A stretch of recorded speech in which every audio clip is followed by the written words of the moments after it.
கிறிஸ்துவுக்குள் பிரியமானவர்களே, மத்தேயு 27ஆம் அதிகாரத்தின் தியான பகுதிக்காக உங்களை அன்புடன் அழைக்கிறேன். விடிய காலமான போது என்று ஆரம்பிக்கிறது. வியாழக்கிழமை நடுநிசையிலே இயேசு கிறிஸ்துவானவர் கைது செய்யப்பட்டு இரவிலே, அதாவது விடியும் முன்பாகவே அவர் பிரதான ஆசாரியர்களின் சனகரிப் என்ற சங்கத்தில் வைத்து நியாயம் தீர்க்கப்பட்டு இப்பொழுது பிலாத்துவினிடத்தில் கொண்டு வரப்படுகிறார். இயேசு கிறிஸ்துவை கொலை செய்வதிலே மிகவும் பிரதான ஆசாரியர்களும் மூப்பர்களும் மும்முரமாய் இருக்கிறார்கள். பஸ்காவுக்கு முன்பாக இப்படி செய்யலாகாது என்று அவர்கள் இருந்தார்கள். ஆனால் இப்பொழுது இயேசு கிறிஸ்துவானவரை ஒரு அஜிடேஷனை உருவாக்கி பஸ்காவுக்கு அந்த நேரத்திற்கு ஜஸ்ட் முன்பாக மறித்துவிட வேண்டும் என்பதை இங்கே ஆண்டவர் நிகழ்த்தி காட்டுகிறார். பஸ்காவின் ஆடு சரியாக 3 மணி அளவு அதனுடைய கழுத்திலே கத்தி வைத்து வெட்டப்படும். அதனுடைய இரத்தம் சிந்தப்படும். 6 மணிக்குள்ளாக அந்த பஸ்காவின் ஆட்டை சமைத்து சுட்டு புசித்து விடுவார்கள். இது வியாழக்கிழமை மிகவும் அதிகாலையில் 5:30 6 மணிக்குள்ளாக இந்த சம்பவம் நடக்கிறது. அப்பொழுது அவரை காட்டி கொடுத்த யூதாஸ் காரியத்து அவருக்கு நடந்த சம்பவங்கள் எல்லாம் கேள்விப்பட்டு மனஸ்தாபப்பட்டு அவன் 30 வெள்ளிக்காசையும் பிரதான ஆசாரிடத்தில் திரும்பி கொண்டு வந்து கொடுப்பதற்காக வருகிறான். குற்றமில்லாத இரத்தத்தை நான் காட்டி கொடுத்தேன் என்று சொல்லுகிறான். மனசாட்சி குத்துகிறது. ஆனால் மனம் திரும்பி கிறிஸ்துவிடம் செல்ல அவனுக்கு மனமில்லை. ஈகோ ஒருவரை அதிகமாக பிடித்திருந்தால் மனசாட்சி குத்தி அதனால ஏற்பட்ட சாபங்களோ விளைவுகளோ அவர்கள் சந்தித்து உணர்ந்தாலும் கூட மன்னிப்பு கேட்க வேண்டும் என்பதை ஈகோ தடுக்கும். இங்கேதான் பல தெய்வீக மனிதர்களும் இழந்து விடுகிறார்கள் தங்கள் ஆன்மீகத்தை. முதலாவது தேவனிடத்திலே ஒப்புரவாகிவிட்டு தேவனிடத்திலேயே வாய்ப்பு தரும்படி கேட்க வேண்டும். சில வேளைகளிலே நாசுக்காக நாம் மனிதரிடத்திலே மன்னிப்பு கேட்பதற்கான வாய்ப்பை தேவனே ஏற்படுத்தி தருவார். பேதுரு கிறிஸ்து எனக்கு வேண்டும் என்று உணர்ந்தான். இவன் கிறிஸ்துவிடம் செல்ல மறுத்தான். ஆதலால் தன் முடிவை தானே எடுத்துக்கொண்டான். லூசிபரோட வாழ்க்கையிலும் நடந்தது இதுதான். தவறு நடந்து விட்டதென்றால் அதை சரி செய்யும் எஜமானிடம் செல்ல வேண்டும். அதை அவனும் மறுத்தான். மத்தேயு வாசிக்கிற யூதர்களுக்கு இதெல்லாம் ஏன் நடந்தது தெரியுமா? இதெல்லாம் பழைய ஏற்பாட்டிலே சொல்லப்பட்ட தீர்க்க தரிசனங்களின் நிறைவேறுதல் என்று அங்கங்கே குறிப்புகளை அவர் கொடுத்து கொண்டே வருகிறார். இப்பொழுது ஆண்டவராய் இயேசு கிறிஸ்து தேசாதிபதியாகிய பிலாத்து முன்பாக நிற்கிறார். பரபாஸ் என்பவனுடைய நிகழ்வும் இதோடு கூட சம்பந்தப்பட்டிருக்கிறது. இங்கே ஆண்டியும் அரசனும் ராஜாவும் ராஜாதி ராஜாவும் ஆசாரியனும் சாமானியனும் ஒட்டுமொத்த மனித இனக்கூட்டம் அங்கே நின்று கொண்டிருக்கிறது. தேசாதிபதி கிறிஸ்துவனிடத்திலே நீ யூதருடைய ராஜாவா என்று கேட்கிறார். அவர் எங்குமே அதிகமாக பதில் பேசாமல் ஓரிரு வார்த்தைகளில் பதில் சொல்லுகிற ஆண்டவருடைய பதிலை நாம் பார்க்கலாம்.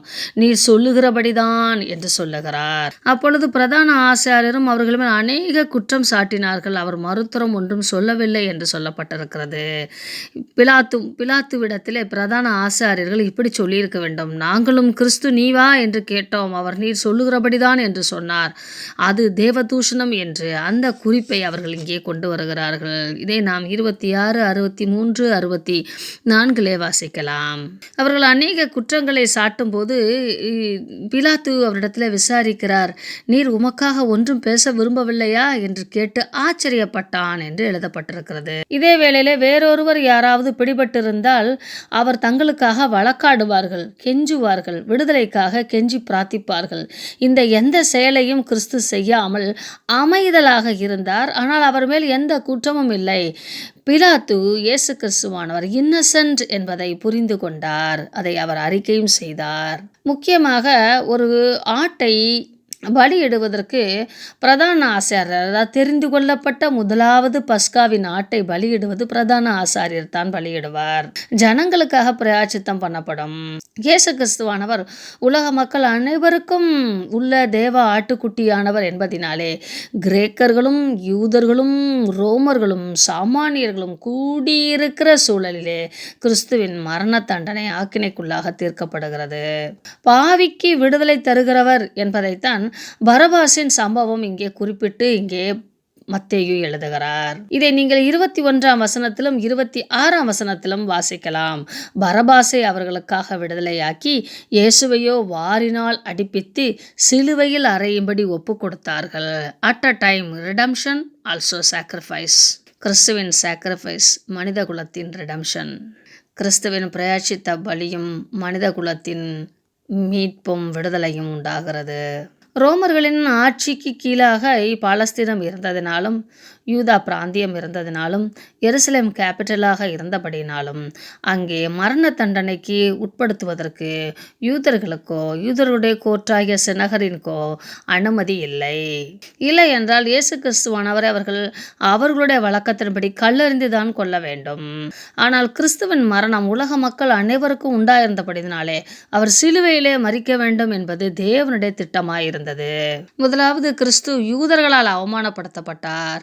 இப்பொழுது புறஜாதி மக்களாகிய கிரேக்கராலும் ரோமராலும் அவமானப்படுத்தப்படுகிறார். கிறிஸ்து யாருக்காக தனது உயிரை இன்னுயிரை நீர்த்து தேவனின் நீதியை நிலைநாட்ட விரும்புகிறாரோ அவர்களை கொண்டே பிசாசானவன் கிறிஸ்துவின் கண்ணை குத்துவது போல செயல்படுகிறான்.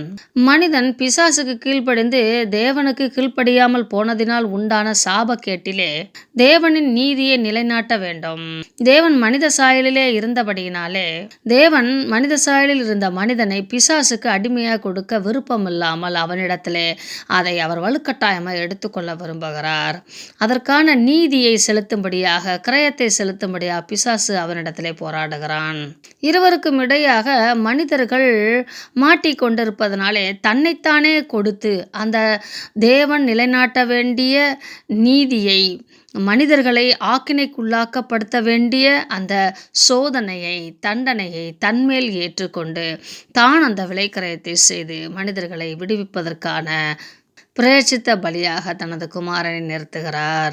இந்த காரியம் நடந்தேற விடாதபடிக்கு பிசாசானவன் ஒவ்வொருவர்களையும் பயன்படுத்துகிறான். பிலாத்து என்பவன் இயேசு கிறிஸ்து இன்னசென்ட் என்று உணர்ந்து நியாயந்தீர்க்க தடைப்பட்டான். அவருடைய மனைவியும் அதிகாலையிலே சொப்பனத்தினாலே வெகுபாடு பட்டேன் என்று சொல்லி அந்த மரண தண்டனை நடக்க விடாதபடிக்கு சாத்தான் மனைவியின் மூலமாகவும் செயல்பட்டான். ஆனால் கிறிஸ்து தனது மௌனத்தினாலே தேவனுடைய நீதியை நிலைநாட்டினார். மௌனம் மிகப்பெரிய ஆயுதம். நடக்க வேண்டிய காரியங்களை மௌனம் நடத்தி தீர்க்கும். இப்படி நியாயம் தீர்க்கப்பட்டு அவமானப்படுத்தப்பட்டு சிலுவை சுமத்தப்பட்டு இயேசு கிறிஸ்துவானவர் நடந்து வருகையில் அந்த சிலுவையை சிறிது நேரம் சுமக்கும்படி சிரேனே ஊரானாகிய சீமோன் என்றழைக்கப்பட்ட மனுஷனை அவர்கள் கண்டு அவன் மேல் பலவந்தம் பண்ணினார்கள் என்று சொல்லப்பட்டிருக்கிறது. கிறிஸ்து சுமந்த சிலுவையில் அவரை பின்பற்றுகிற சீசர்களுக்கு நமக்கும் பங்குண்டு. மனிதர்கள் ரட்சிக்கப்பட வேண்டும் என்பதற்காக கிறிஸ்து சிலுவையை சுமந்தது போல நாமும் பாடுகளை சுமந்து அநேகர் ரட்சிக்க நாம் பங்காற்ற வேண்டும் என்பதை இது சொல்லுகிறது. ஆதலால் நாம் சுவிசேஷத்தை பிரசங்கிக்கும் போது உண்டாகக்கூடிய பாடுகளை கிறிஸ்துவோடு கூட சிலுவை சுமப்பது போல நாமும் ஏற்றுக்கொள்கிறோம். கபாலஸ்தலம் என்றால் அங்கே ஒவ்வொரு முறையும் இப்படிப்பட்ட மரண தண்டனைகள் கொடுக்கப்பட்டிருந்தது. அப்படி கொடுக்கப்பட்ட பிரேதங்கள் துண்டிக்கப்பட்டும் உடைக்கப்பட்டும் கழுகுகளால் கொத்தி தின்னப்பட்டும் இப்படியெல்லாம் குற்றுயிரும் குலையுருமாக அந்த ஒட்டுமொத்த கபாலஸ்தலம் என்று சொல்லக்கூடிய மண்டை போல இருந்த அந்த பாறையின் மேல் கிடக்கும். அங்கே கிறிஸ்துவின் சரீரமும் கொண்டு செல்லப்பட்டது. சூழலில் இருந்தே மரணத்தையும் பாதாளத்தையும் கிறிஸ்து ருசி பார்த்தார். கசப்பு கலந்த காடி என்றால் அநேக நாள் நொதிக்கப்பட்ட திராட்சை ரசங்களை வைத்திருக்கும் போது அது இப்படி போதை மருந்தாக மாறி இருக்கும். ஆதலால் கிறிஸ்து அதை ருசி பார்க்கவில்லை. அவருடைய வஸ்திரத்தின் மேல் சீட்டு போட்டு பங்கிட்டு கொண்டார்கள் என்று நாம் பார்க்கிறோம். அவருக்கென்று எதுவுமே இல்லை. அநேக வேளைகளிலே கிறிஸ்தவர்கள் வீழ்ந்து போவது நம்மளுடைய தற்பெருமையினால்தான், ஈகோவினால்தான், சுய கௌரவத்தினால்தான். முதலாவது தேவன் அதை இழந்தார் கெத்செமனே தோட்டத்திலே. அதன் பின்பு பல முறை அவருக்கு அந்த சோதனை வந்தது. அவர் தனக்காக போராடுவாரா, தன் சுய கௌரவத்துக்காக போராடுவாரா என்ற பல போராட்டங்களிலும் அவர் ஜெயித்தார். அவருக்கென்று ஒன்றுமே இல்லை.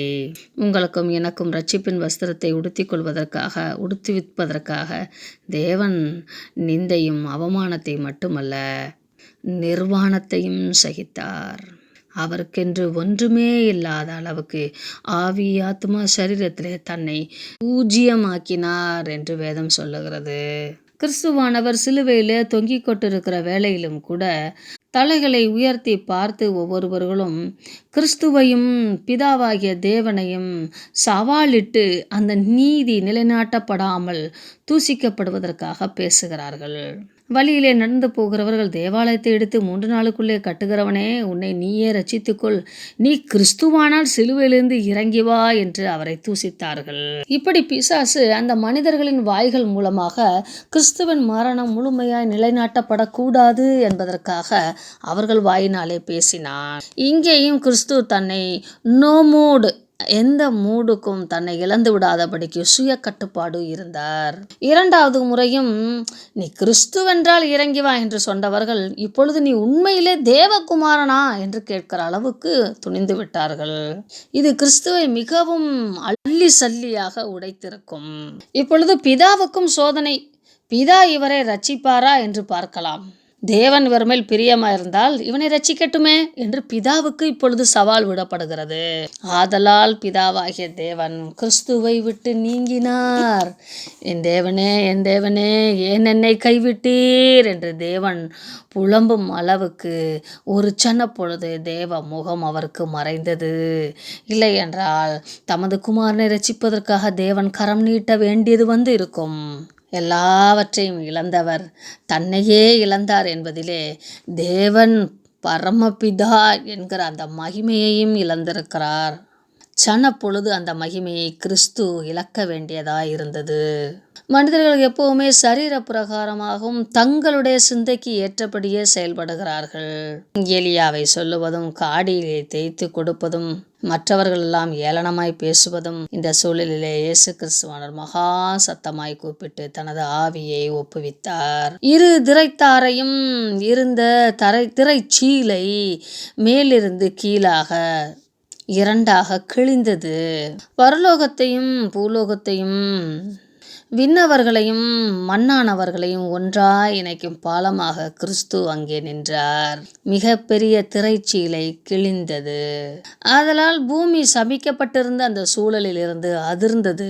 கண்மலைகள் பிளந்தது. கல்லறைகளும் திறந்து நித்திரை அடைந்திருந்த அநேக பரிசுத்தவான்கள் எழுந்திருந்து உயிரோடு காணப்பட்டார்கள். இது பரதேசு திறந்து கொண்டது. பரிசுத்தவான்களின் இளைப்பாறுதலின் ஸ்தலம் என்று அழைக்கப்படுகிற பரதேசுவை அந்த நிமிடத்திலே கிறிஸ்து திறந்தார். சுற்றி நடக்கிற சம்பவங்களையாம் கண்ட ரோமர்களின் 100க்கு அதிபதிகளும் போர் சேவகர்களும் மெய்யாலுமே இவர் தேவனுடைய குமாரன் என்றார்கள். அற்புதங்களும் அடையாளங்களும் அந்நியர்கள் மனம் திரும்புவதற்காக நடத்தப்படுவீர்கள் என்பவை இதன் மூலமா நாம் அறிந்து கொள்ளலாம். மத்தேயு மிக அழகாக 55ஆம் வசனத்திலே ஒரு வார்த்தையை குறிப்பிடுகிறார். அவரோடே கூட வந்திருந்த அநேக ஸ்திரீகளும் அங்கே தூரத்திலே நின்று பார்த்து கொண்டிருந்தார்கள். அநேக ஸ்திரீகள் சிலுவை வரைக்கும் கிறிஸ்துவை பின்தொடர்ந்தார்கள் என்பதை மத்தேயு இங்கே பதிவு செய்கிறார். யூதர்கள் பெண்களை ஏளனமாய் பார்க்கும் அந்த பார்வை சீசர்கள் மனதிலிருந்து முழுவதுமாக மாறி இருந்தது என்பதற்கு இது ஒரு அடையாளம். ஆதலால் மத்தேயு அவருடைய ஆரம்ப எழுத்திலிருந்து பெண்களுக்கு கொடுக்க வேண்டிய தேவ சாயலின் மகிமையை கொடுத்து எழுதுவதை நீங்கள் கவனிக்கலாம். இந்த மனமாற்றம் அவர்களுக்குள் உண்டாயிருந்தபடினாலே மகதலேனா மரியாளை குறித்து குறிப்பிடுவதிலே அவர்கள் கண்ணும் கருத்துமாக இருந்தார்கள். 4 சுவிசேஷத்திலும் குறிப்பிடப்பட்டிருக்கிறது. இந்த குரூப்பில் அநேக பெண்கள் இருக்கிறீர்கள். பெண்களுக்கும் ஜீவ புத்தகத்திலே இடம் உண்டு, பரலோகத்திலே நமக்கு இடம் உண்டு என்று சொல்லி பலமுறை சொல்லப்படுகிறது.